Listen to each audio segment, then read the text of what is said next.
Hello everyone, I hope आप सबका आज का सीए फाउंडेशन अकाउंट्स का पेपर बहुत बढ़िया गया हो। आज की इस वीडियो में मैं आप सबके साथ शेयर करने वाला हूं पेपर रिव्यू और जो हमारे थ्योरेटिकल क्वेश्चंस थे उनके आंसर्स मैं आप सबके साथ डिस्कस भी करूंगा। Talking about the practical portion, तो 26 को आपका इकोनॉमिक्स का पेपर जो है वो 4 बजे खत्म होगा एंड 4:30 बजे मैं डिटेल सॉल्यूशन वीडियो डाल दूंगा for accounts and law. But तब तक अभी के लिए सिर्फ हम रिव्यू की बात करेंगे। अगर सबसे पहले मैं ओवरऑल बात करूं कि कैसा था पेपर, ऐसा काफी स्टूडेंट्स को भी लगा एंड मुझे भी पेपर देख के लगा that paper above average category का था। प्लस उसके साथ साथ पेपर जो था हमारा वो लेंथी भी काफी था। मतलब आईसीआई ने 5 मार्क्स के बैंक रिकंसिलिएशन स्टेटमेंट के क्वेश्चन के अंदर 10-10 एडजस्टमेंट्स दे रखी हैं। तो कैसे ऐसे एक्सपेक्ट कर सकता है कि स्टूडेंट आराम से 3 घंटे के अंदर 100 मार्क का पेपर कंप्लीट कर लेगा। बट ये तो अब ऐसे ही जाने। इस वीडियो में हम बात करेंगे कि डिफरेंट चैप्टर्स से कहां से क्वेश्चंस पूछे गए थे, सो दैट वो स्टूडेंट्स जो कि अपकमिंग अटेम्प्ट्स के अंदर सीए फाउंडेशन एग्जाम्स में अपीयर करने वाले हैं उन्हें थोड़ा सा आइडिया मिल सके। सबसे पहले बात करते हैं कि जो हमारे 12 मार्क्स के ट्रू फॉल्स क्वेश्चंस थे उनमें मुझे ऐसा नहीं लगा कि ऐसे ने कुछ ज्यादा डिफिकल्ट चीज पूछ ली हो।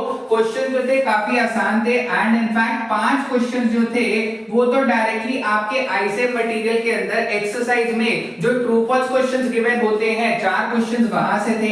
एक रेक्टिफिकेशन ऑफ एरर्स का क्वेश्चन जो था वो आईसीआई ने एमसीक्यू क्वेश्चन में से बना लिया और एक क्वेश्चन जो था वो आईसीआई ने अलग से पूछ लिया which was also related to rectification of errors only, कि क्या rectification of errors जो है वो सिर्फ जर्नल एंट्रीज के थ्रू होती है। ठीक है, अगर हम ओवरऑल बात करें कि आंसर्स क्या क्या होंगे, तो फर्स्ट जो हमारा क्वेश्चन था that was from financial statements. Question ये पूछा गया था कि अगर क्लोजिंग स्टॉक ट्रायल बैलेंस में अपीयर कर जाए तो उसका ट्रीटमेंट क्या होगा। तो ये क्वेश्चन जो है क्वेश्चन नंबर 20 है ट्रू फॉल्स का आपकी financial statements of non manufacturing entity वाले चैप्टर का, और इसका आंसर है ट्रू। सेकंड क्वेश्चन पर आते हैं, रेक्टिफिकेशन ऑफ एरर्स से रिलेटेड एक क्वेश्चन था जो थर्ड एमसीक्यू है एंड इनफैक्ट जो हमने ट्रू फॉल्स क्वेश्चंस के पिछले 7 अटेम्प्ट्स के पेपर्स देखे थे उसमें भी ऐसा रिलेटेड क्वेश्चन था जहां पर एरर ऑफ कमीशन से रिलेटेड क्वेश्चन दे रखा था एंड यहां पर एरर ऑफ कमीशन के एग्जांपल पर ही गिवन था कि क्या ये एरर ऑफ प्रिंसिपल है, तो आंसर आएगा false. Third question accounting standard से पूछ लिया आईसीआई ने। अकाउंटिंग स्टैंडर्ड वाला जो यूनिट है चैप्टर नंबर 1 का, उसका क्वेश्चन नंबर 2 है कि क्या अकाउंटिंग स्टैंडर्ड्स जो हैं वो स्टैट्यूट को ओवरराइड कर सकते हैं। The answer is absolutely no. चौथे क्वेश्चन पर आते हैं, bills of exchange and promissory note से रिलेटेड क्वेश्चन था। ये भी आपकी आईसीआई मॉड्यूल के ट्रू फॉल्स का क्वेश्चन था, क्वेश्चन नंबर 6 जिसका आंसर है ट्रू। पांचवें क्वेश्चन की जो है हमने थोड़ी बहुत बात कर ही ली है। ये रेक्टिफिकेशन ऑफ एरर से रिलेटेड क्वेश्चन था कि क्या रेक्टिफिकेशन सिर्फ जर्नल एंट्रीज के थ्रू हो सकती है, आंसर इज नो। छठे क्वेश्चन पर आते हैं, एडमिशन से रिलेटेड क्वेश्चन था, बिल्कुल पप्पू क्वेश्चन कि क्या रिवैल्यूएशन अकाउंट को हम profit and loss adjustment account कहते हैं। जी हां, एब्सोल्युटली यस।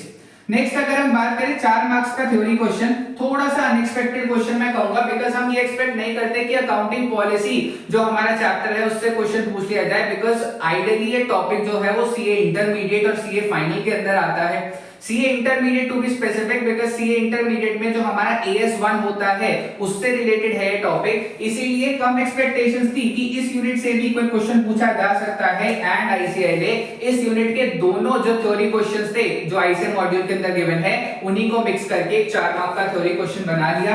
नेक्स्ट अगर बात करें क्वेश्चन नंबर 1C, अगेन एक अनएक्सपेक्टेड क्वेश्चन, बिकॉज़ हम एक्सपेक्ट कर रहे थे कि क्वेश्चन जो है वो trial balance, cash book, subsidiary book से पूछा जाएगा, बट आईसीआई ने कहां से पूछा, जर्नल एंट्री से।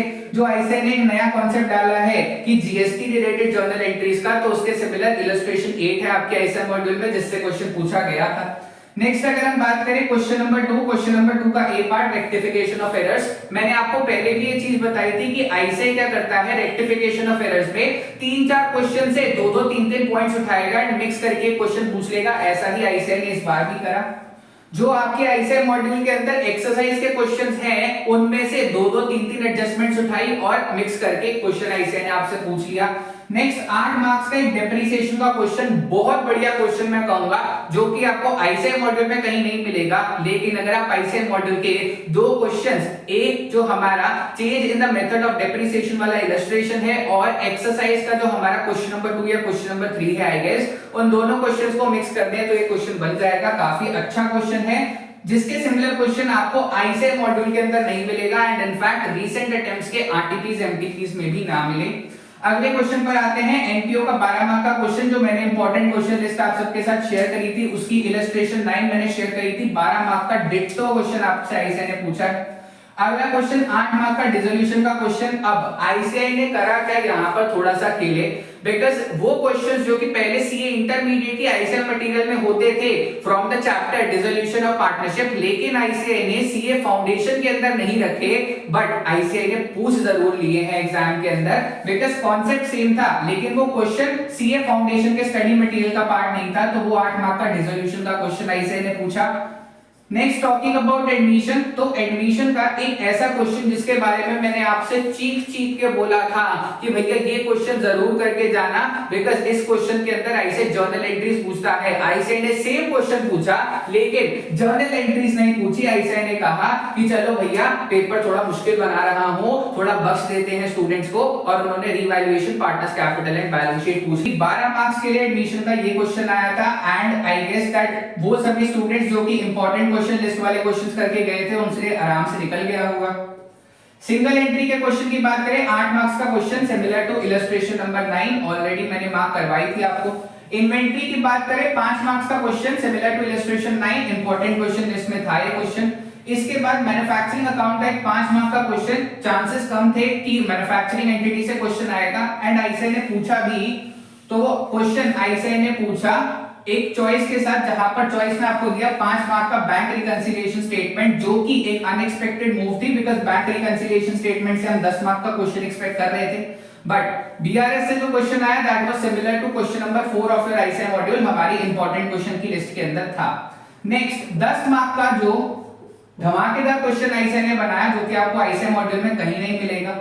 फॉरफीचर और रीइश्यू के क्वेश्चन के अंदर जस्ट एक पॉइंट उन्होंने बोनस का ऐड कर दिया और 10 मार्क का क्वेश्चन बनाया। धमाकेदार क्वेश्चन था। अगर आपने इंपॉर्टेंट क्वेश्चन की लिस्ट वाले दोनों चैप्टर्स के क्वेश्चंस करे हैं तो आप आराम से क्वेश्चन सॉल्व कर पाएंगे।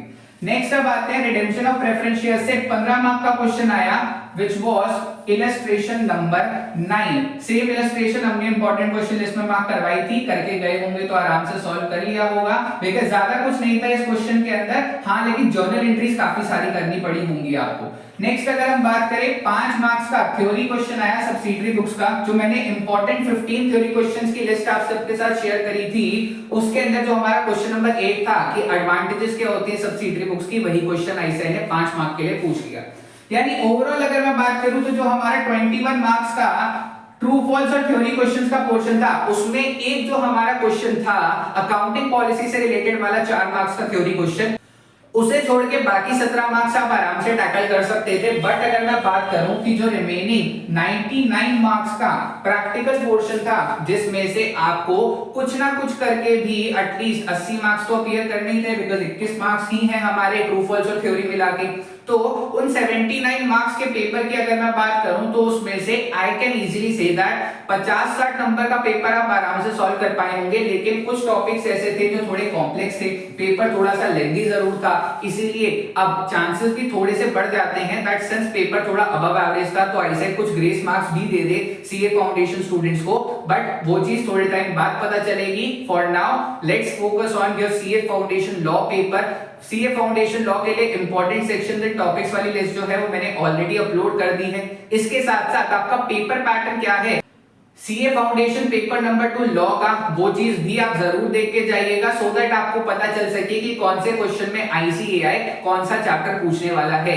That's all for this video. Wishing you all the very best for your remaining exams. Take care of yourselves.